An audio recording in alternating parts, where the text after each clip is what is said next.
Bonjour à tous et bienvenue pour la matinale, l'émission quotidienne de CMC Markets qui débute à 10 heures. Je suis Nicolas Chéron, analyste pour vous servir et nous sommes aujourd'hui le dernier jour de la semaine. Nous sommes vendredi 17 juin et le titre du jour est Les indices rebondissent enfin. En effet, hier, il y avait de l'aversion au risque sur les marchés. Le yen était très recherché et le yen est un refuge. L'or était très recherché, la volatilité était exacerbée, les indices étaient sous pression, l'euro et la livre étaient sous de fortes pressions. Et puis hier, en fin de journée, nous avons eu un retournement de marché. Les indices ont rebondi, l'euro et la livre ont très nettement rebondi et les actifs dits refuges comme le yen et l'or ont fortement reculé. Bienvenue à tous pour cette émission. Je salue également tous ceux qui regardent l'enregistrement sur YouTube.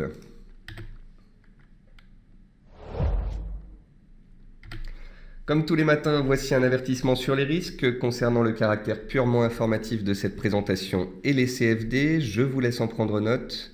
Je vous invite comme tous les matins à utiliser les fonctions de chat et de questions-réponses pour pouvoir converser avec moi. Comme tous les matins, nous allons voir les actualités marché, macro, actions, les statistiques passées et à venir. On va voir une figure graphique reconnue par la plateforme de CMC Markets. Et on va passer en revue les indices, les actions, les matières premières et le Forex. Alors, en termes d'actualité marché, l'or a perdu 30 $ en séance hier après avoir atteint un nouveau record annuel sous 1320 $.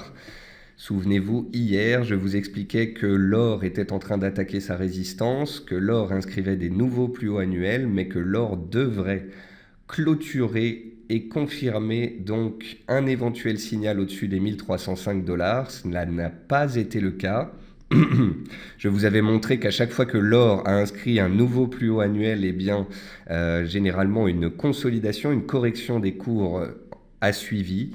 Ça a été encore une fois le cas ici. On a donc eu un rebond des actifs risqués. Le pétrole se reprend ce matin après une série de 6 séances de baisse consécutives. Le SP500, l'indice directeur américain, a réussi à rebondir de 0,29% hier suite à 5 séances de baisse d'affilée. L'indice CAC 40 a réussi à tenir la zone des 4100 points, identifié précédemment comme un support clé. La livre gagne 250 pips entre hier 18h et ce matin après avoir inscrit un nouveau plus bas mensuel. Et puis le Volatility Index, le VIX, repasse sous les 20, signe d'un éventuel retour au calme. En termes d'actualité macroéconomique, malheureusement, le décès donc d'une députée anglaise engendre une pause dans les campagnes Remain-Brexit. Et c'est ce qui, justement, a engendré un retournement de marché hier soir.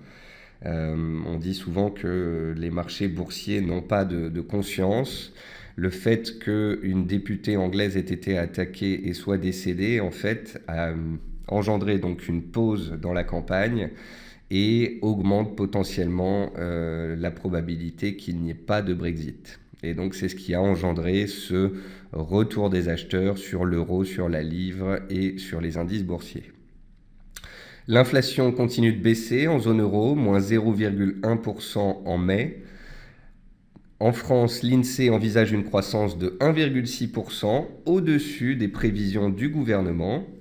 Et puis la Russie et le Venezuela discutent d'un éventuel accord sur un gel de production. Côté entreprise, CGG voit sa recommandation abaissée par JP Morgan de neutre à sous-pondéré. Malgré tout, le titre gagne 5% ce matin grâce au rebond du pétrole. Marie Brizard a annoncé un accord de distribution de marque de l'américain Sazerac en France. April Group a fait état de l'acquisition de 2 sociétés en Italie, Broker Online et Webcam. Et puis Technip annonce l'accord de fusion définitif avec FMC Technologies. En termes donc de meilleure et moins bonne performance du CAC, seul Nokia et Lanterne Rouge est en baisse ce matin. Et vous voyez que les principales valeurs ce matin qui grimpent sont les banques et l'automobile. Et on a vu ensemble ces dernières séances que lorsque banques et automobiles sont soutenus, le marché est plutôt donc confiant, il y a de la complaisance, il y a des acheteurs sur les indices. Au contraire, quand les banques étaient jusqu'ici sous pression, eh bien, l'ensemble des indices boursiers était sous pression également et reculait. Côté statistiques passées, l'inflation en Europe est ressortie en ligne avec les attentes, donc à moins 0,1. L'inflation aux USA est ressortie inférieure aux attentes à 0,2% contre 0,3% attendu. L'indice de la Fed de Philly est ressorti supérieur à 4,7 contre 1,1 attendu. Et puis les stocks de gaz sont ressortis un petit peu supérieurs aux attentes hier à 69 contre 66. Ce jour, on aura des statistiques à 14h30 concernant le Canada et puis on aura les mises en chantier à 14h30 aux États-Unis. Et pour clôturer la semaine, notez que Mario Draghi fait un discours à 17h.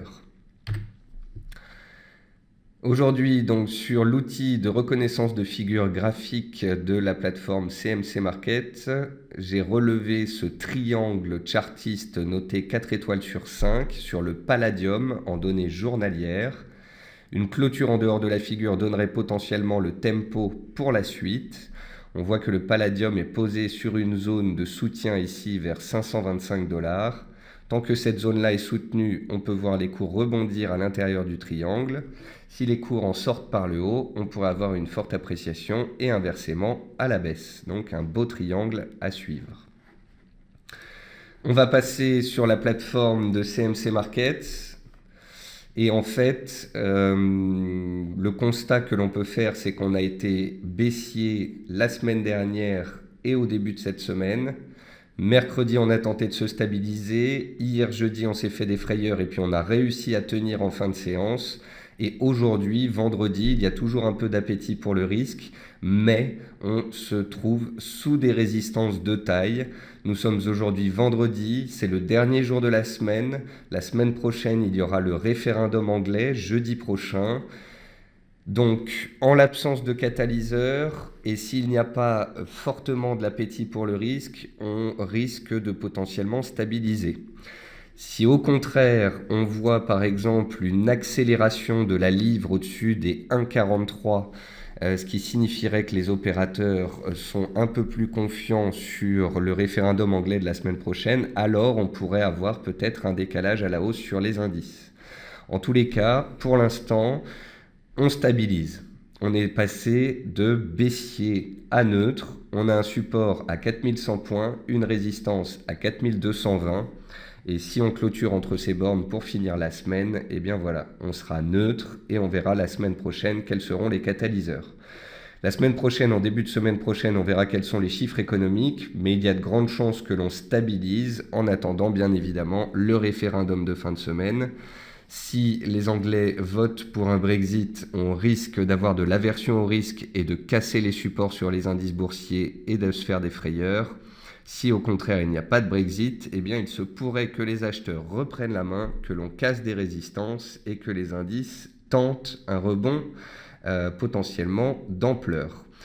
Donc voilà, les marchés sont attentistes, on a mis le pied sur le frein, la vapeur s'est un petit peu renversée, on se stabilise, mais on n'a pas non plus de catalyseur suffisant pour potentiellement décaler fortement à la hausse, d'autant plus que nous sommes vendredi, d'autant plus qu'il y a le référendum anglais la semaine prochaine. On peut regarder aussi le graphique du DAX. Vous voyez que le DAX a été plutôt propre. On avait identifié ensemble un rectangle, un grand range dans lequel le DAX évolue depuis à peu près 3 mois et demi. Le DAX hier avait ouvert non loin de la zone de soutien des 9400-9450 et il s'est repris en fin de séance et aujourd'hui il s'apprécie toujours. Mais comme sur le CAC 40, eh bien, cette appréciation pourrait se stabiliser en attendant donc la semaine prochaine. Côté indice US, on a vu que le SP500 était ancré dans une figure d'élargissement ces dernières séances. Je vous avais dit hier qu'il fallait qu'il clôture au-dessus des 2065 points pour se maintenir à l'intérieur de cette figure et ainsi rester neutre et ne pas basculer en tendance baissière. Grâce à la reprise des cours hier en fin de séance, eh bien, le SP500 est resté neutre et il pourrait donc finir la semaine sur cette note de neutralité en attendant le référendum anglais de la semaine prochaine. Et puis le VIX pour finir, donc le VIX s'est apprécié hier jusqu'à 22 points, il les a même dépassés. Donc on avait vraiment de la forte volatilité et du risque sur les marchés. Et puis en fin de séance, on a eu un retour des acheteurs sur les actifs risqués. Ça a fait plonger de nouveau la volatilité. Vous voyez que la volatilité s'est stabilisée sur le seuil psychologique des 20 points. Si on tient le seuil psychologique des 20 points et que la volatilité redémarre, on aura de nouveau des risques baissiers sur les indices. Si dans les séances qui viennent, la volatilité devait chuter sous les 20 points nettement, eh bien, cela serait synonyme d'un retour à la complaisance. On va passer sur les actions, et sur les actions françaises, il y a peu de baisse ce jour. On a pas mal de rebonds techniques, j'ai bien dit rebonds techniques et non pas retournement de marché. Nicox, qui a fortement baissé hier, remonte aujourd'hui. Le titre se stabilise après sa forte hausse entre 7 et 13 euros en l'espace de 2 mois. CGG Veritas, je vous le disais tout à l'heure, réagit un petit peu à la hausse puisqu'elle se situe sur son support des 0,60 centimes. Solocal, qui était délaissé et sur ses plus bas annuels et qui s'accroche aux 2,88, tente de rebondir ce matin. Genfit, qui a été complètement délaissé et qui a perdu plus de 20% en l'espace de 5 séances, rebondit enfin. Vallourec et Morel et Prom rebondissent également sur les supports. Vous voyez que Vallourec a tenu les 3 euros dont on avait parlé hier. Et puis Eramet tente également de s'accrocher à sa zone de soutien. Donc vous voyez, on ne peut pas parler de tendance haussière. Ce qu'on constate aujourd'hui, c'est qu'on a des rebonds techniques sur tous les titres qui ont été attaqués ces dernières séances. Ces dernières séances, on a vu que c'était les biotech, les valeurs pétrole et les valeurs bancaires qui ont été attaquées. C'est donc naturellement ces 3 secteurs qui rebondissent le plus ce matin. On va passer sur les matières premières. On va regarder l'argent et l'or. Donc sur l'or, on est haussier depuis une dizaine de jours, mais vous voyez qu'on est passé d'un support majeur 1200 $ à une résistance majeure à 1300 $. Hier matin, les cours étaient au-dessus de cette résistance, mais je vous expliquais qu'il faudrait clôturer au-dessus de ce seuil pour valider un éventuel signal. En plus, je vous ai montré qu'à chaque fois que les cours de l'or ont fait un nouveau plus haut annuel à partir du mois de février, eh bien à chaque fois, on a eu une consolidation des cours dans la foulée. Vous voyez ici, en février, on fait un point haut à 1260. Ensuite, on a fait un nouveau point haut 20 $ plus haut, puis on a perdu 50 $. Ensuite, on a fait un nouveau plus haut 20 $ plus haut, on a perdu 100 $. Et ici, on a fait un nouveau plus haut 10 $ plus haut et on consolide depuis. Donc voilà. Pour l'instant, pas de signal haussier majeur sur l'or. Les cours de l'or s'inscrivent donc dans un range. Et ce sera la semaine prochaine qu'on verra si il y a de l'aversion au risque ou une baisse du dollar qui engendre une cassure nette ou si au contraire l'or consolide de nouveau et se maintient dans son range. Sur l'argent, on a vu que les cours de l'argent approchaient les plus hauts annuels. Vous voyez ici en cours de clôture la résistance à 17,85, on l'a touché hier et puis on a reflué dessous. L'argent est haussier en données journalières, mais sur les 2 derniers mois, il est plutôt neutre et dans un range. C'est le même constat que sur les cours de l'or. Sur les matières premières agricoles, on a touché des supports hier et on réagit positivement depuis. Sur certains, on en a même touché avant-hier. Vous voyez ici les cours du coton. On avait vu que les cours du coton avaient touché une résistance à 66 en début de semaine. Ils ont baissé, ils sont revenus toucher le support et puis les cours ont redémarré à la hausse. Les cours du coton s'inscrivent donc dans une tendance haussière depuis 3 mois et il faudra dépasser les plus hauts des dernières séances pour qu'une nouvelle accélération puisse éventuellement naître. A contrario, on continuera de consolider dans un triangle. Les cours du riz, on a vu qu'ils étaient dans un triangle également. En fait, on a eu des mouvements haussiers, puis des consolidations, puis des réactions sur beaucoup de matières premières. Donc, la plupart, comme ça, s'inscrivent dans des triangles dont je vais attendre la sortie. Le jus d'orange reste ancré dans une tendance haussière. On avait vu il y a à peu près 10 jours que les cours du jus d'orange avaient touché une résistance clé, ici, à 168-170. On a vu qu'il pouvait consolider, ça a été le cas puisqu'on est passé de 170 à 159. Néanmoins, vous voyez que les acheteurs restent bel et bien présents. Donc, on a une tendance haussière ici. Tant que les cours sont au-dessus de cette ligne de tendance haussière, eh bien, la tendance haussière pourrait continuer et les cours pourraient tenter de dépasser la résistance. Si et seulement si on casse l'oblique de soutien ici en vert, alors la tendance de court terme pourrait s'inverser. Sur les matières premières encore, le pétrole.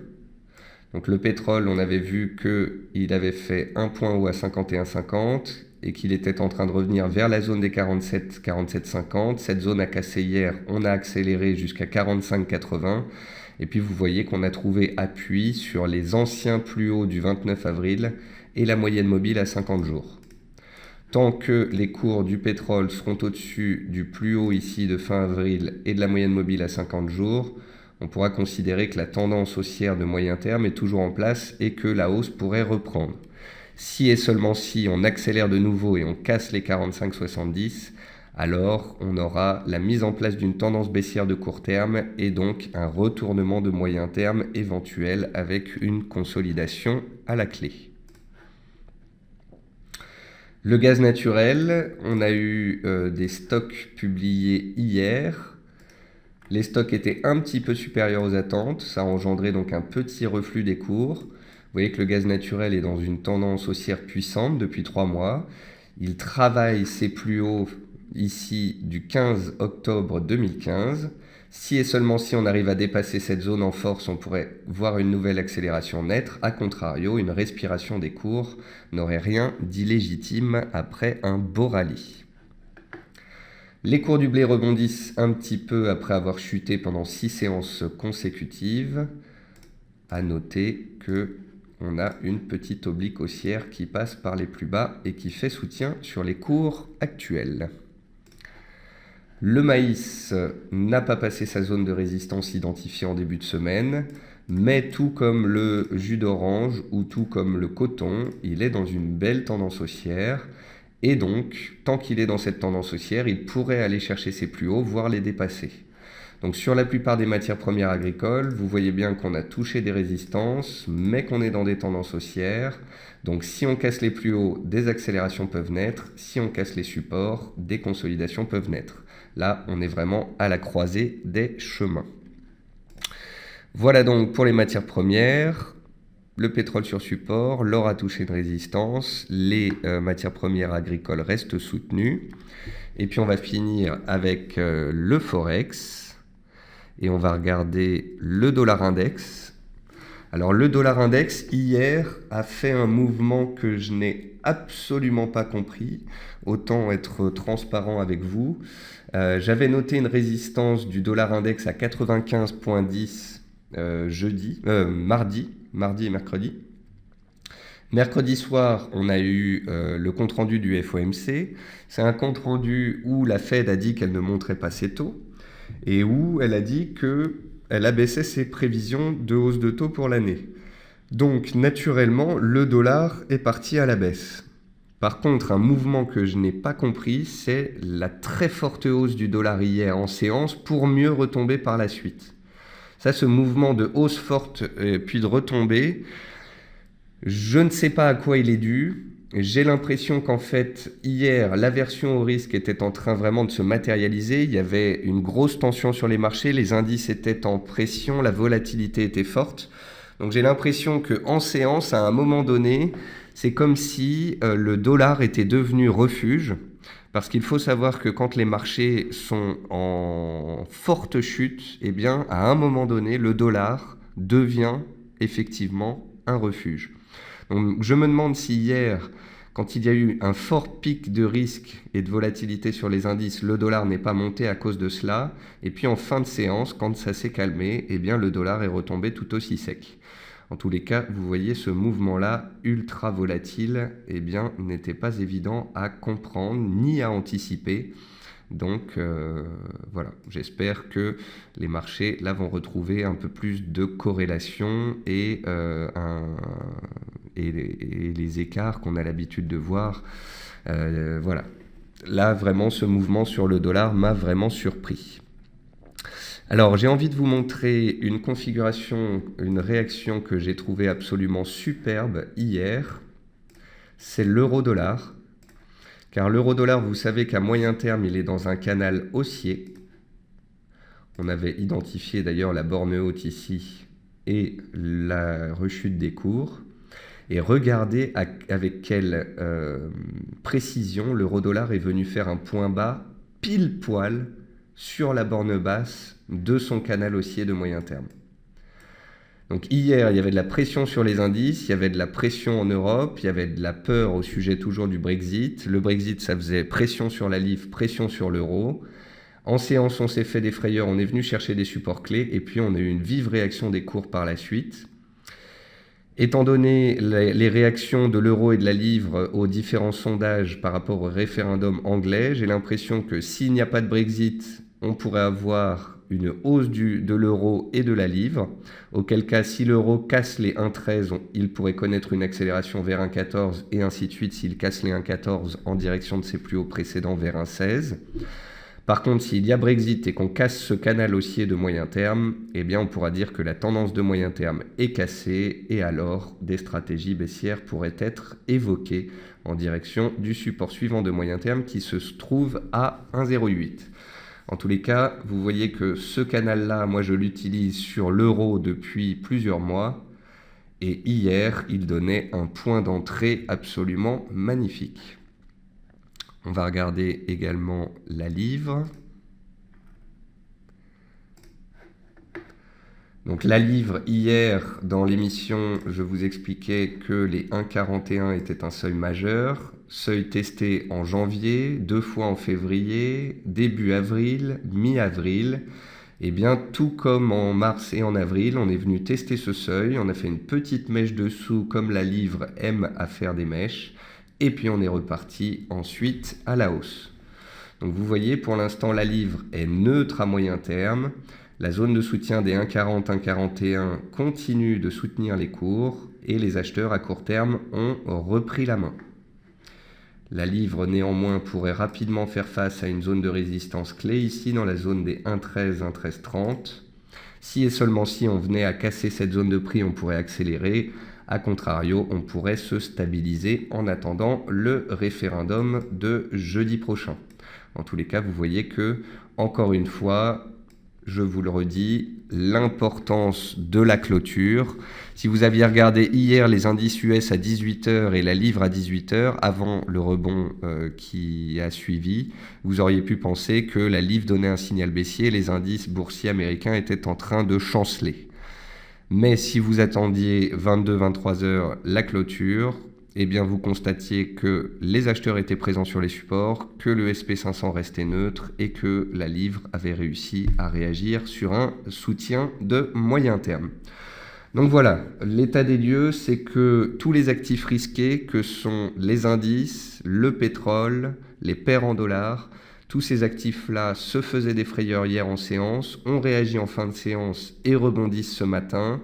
Mais comme vous pouvez le voir, sur l'euro, sous les 1,13, sur la livre, sous les 1,43, sur le CAC, sous les 4220, nous sommes quand même sous des résistances de taille.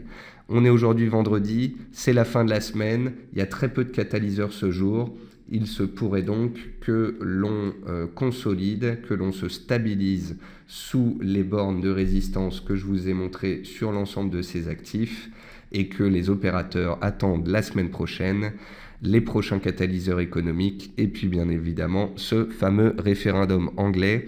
À vous dire vrai, ça fait 2 mois qu'on l'attend et j'ai vraiment hâte que ce soit passé, qu'on puisse retrouver de la visibilité sur les marchés et qu'on puisse émettre des scénarios sur plusieurs jours parce que jusqu'ici, ces dernières séances, ce sont des chocs haussiers, des chocs baissiers, mais il n'y a pas de signaux journaliers intéressants à mettre à profit sur plusieurs séances.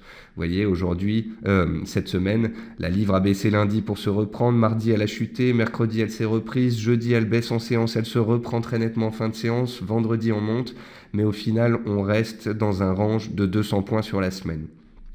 Donc voilà, pour l'instant, il n'y a pas de visibilité, pas de tendance swing forte, on est neutre et on attend donc cette fameuse échéance.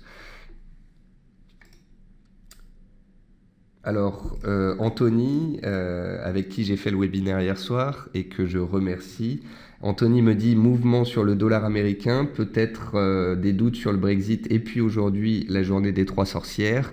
Donc effectivement, aujourd'hui on est le 3e vendredi du mois, c'est la journée que l'on appelle la journée des 3 sorcières, ce sont les échéances mensuelles sur les différents produits, actions futures. Et donc on peut avoir de la volatilité, des changements de position. En fait, les opérateurs, le 3e vendredi du mois, décident de rouler ou non leur position sur les échéances suivantes. Et donc on peut voir parfois des contre-coups, des inversions de vapeur le vendredi après-midi, avant donc cette fameuse échéance du 3e vendredi du mois. Donc voilà, je pense qu'on a fait un point pour finir la semaine. On est vendredi et on attend la semaine prochaine un référendum anglais. On est neutre sur de nombreux actifs. On se cherche sur les matières premières. Donc voilà, c'est pour ça qu'il n'est pas évident d'envisager, de parler de différentes stratégies. Il y a de grandes chances quand même, après la vive réaction à la hausse hier et le rebond encore ce matin, que l'on ait atteint des résistances et qu'on stabilise sous ces dernières en attendant les prochains rendez-vous. Voilà, c'était la matinale de ce vendredi pour clôturer la semaine. Concernant le webinaire d'hier soir, nous allons nous en occuper début de semaine prochaine et dès qu'il sera en ligne, je le communiquerai sur Twitter et sur le site de CMC Markets. Je n'ai plus qu'à vous souhaiter un très bon appétit, une bonne fin de semaine, un très bon week-end et je vous retrouve dès lundi matin, 10h tapante pour la matinale. Au revoir à tous.